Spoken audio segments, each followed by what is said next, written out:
आज तक के जाने माने एंकर सुधीर चौधरी ने prime time show black and white में चित्रा त्रिपाठी से कहते आमतौर पर नजर आ रहे हैं। उन्होंने झारखंड के पूर्व मुख्यमंत्री हेमंत सोरेन के बारे में कहा था कि अब आज की रात उनकी बीतेगी। कहाँ बीतेगी?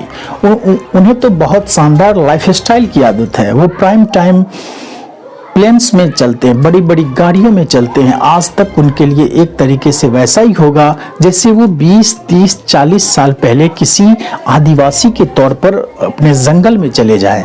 आज की रात काफी मुश्किल होने वाली है। देखिए इस वीडियो में आखिर सुधीर चौधरी किस प्रकार टिप्पणी कर रहे हैं। तो अभी 2 दिन पहले कैश मिल गए थे ईडी को। अब चलते हैं चित्रा के पास। चित्रा, अब आप हमें बताइए कि हेमंत सोरेन बाहर आए या नहीं आए, और अब आज की रात उनकी कहां बीतेगी? उन्हें तो बहुत शानदार लाइफस्टाइल की आदत है, वो प्राइवेट प्लेन्स में चलते हैं।